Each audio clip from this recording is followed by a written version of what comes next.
But you also made some operating system for your brother's hospital also. Yeah.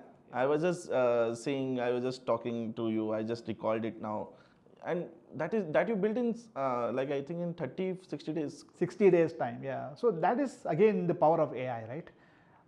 So I can speak a little bit about that. What intrigued me about that was, of course, it is not pure play vibe coding as we all have read about it, right? Two things from this, like obviously what is used for. Second, how you reduced your time in building this with using latest technology. So, like you always mention, right? The fundamental input to this is domain. So if you're a hardcore technologist and you know nothing about neurology, you cannot build this.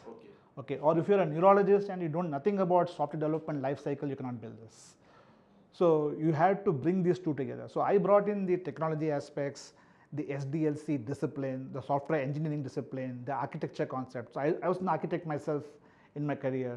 So brought in that expertise, and my brother brought in the neurology expertise. So we both were the just two in a box kind of a thing. And then in terms of technology, right? I can code myself, but I didn't want to code it. So I used all the latest AI tools available. I did use Perplexity to do a research of what is out there. So what do neurologists use? What are their challenges? What are their primary pain points that they have today?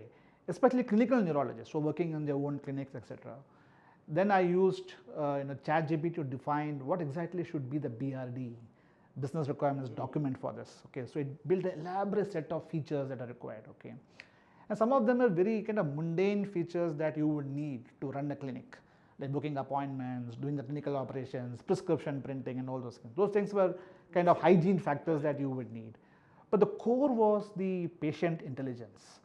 You had to build an intelligent system which would make it very easy for a doctor or a neurologist to quickly scan on what is going on and then kind of think in his mind as to what exactly could be the possible diagnosis. And I didn't want to use AI to make recommendation of a diagnosis at this point in time, because I didn't want it to hallucinate and run into any issues. So we just present the information in such a way that it's quite readable, and then the doctor can make the right decisions as to what it is. And as patients come over, some of these disorders are like chronic disorders, they got to visit. So the longitudinal history builds up. So over the last 4 years, you have been taking these medicines. Has your seizures come down? Have you improved on your symptoms? Those view you will create. So that becomes the intelligence, which is not there in any of the existing healthcare platforms today. So that is what I'm trying to build here. So I said Perplexity, I used ChatGPT, I used Claude, of course. But Claude I use for a lot of things, including the design, architecture, and everything. Plus I use Replit. So Replit uses the Claude behind the scenes, the anthropic models behind the scenes, but gives you a very good IDE to build this. But then one important factor here was to be compliant with DPDP, which is Data Prevention Data Protection Act of India. And then there is something coming up called DISHA, which is equivalent to HIPAA in the US. We'll have new regulations coming up. So you got to make this compliant so that data is not leaving the country. It has to be. So I deployed everything on AWS. So all these things, you won't believe, Rishav, I did that in the last 2 months, including deploying on AWS. And I'm not an AWS engineer. Okay. Okay. Yeah, but I use Claude to tell me how exactly I should go about deploying on AWS. And that is how it easy has been made these Exactly, days. yeah. Last one thing which you would say to any young professional as of now who is either doing engineering, second, third, fourth year of their college, or a young graduate who just passed or in a career of 2 to 3 years. Like patience, obviously people have lost tremendously over these years, which I have personally see in 5 years gap only I see. For you, what do you want to suggest to those kind of people who are going into the career? This is a very important question that you asked, Rishav. Thanks for asking that. And this is something which I am very passionate about, and I keep telling this in all my speeches.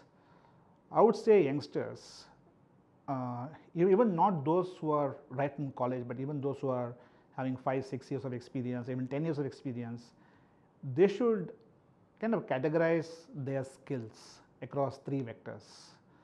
First is obviously if they're in the IT industry, for example, they should focus on the technical skills. And now it is AI, they got to have a repertoire of AI skills in their sleeve, up their sleeve. So look at the basic AI tools they should know. That's something which they should have. But that alone is not enough. There are two other vectors which are very, very important. They should have expertise in at least one domain. It could be retail, CPG, banking. Within banking, there are so many subdomains, with cards, corporate banking, retail banking. So one domain where they should know in and out.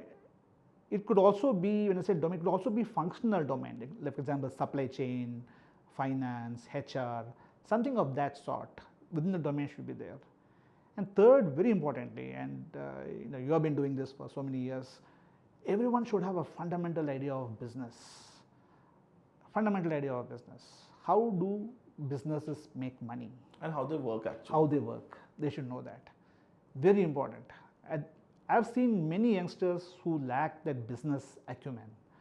So even in my previous companies, when we work for a client, I used to always tell them, you are a great technologist, but understand how is this client making money? Correct. What are their pain points? Because the business is funding the CIO. CIO is there, he's meeting the system day in and day out so that the business can run. So you need to know what is it that you can do with technology to run the business or transform the business. Then understand the domain aspect of it, right? So these three things are very, very important. And these are not rocket science that somebody cannot pick it up.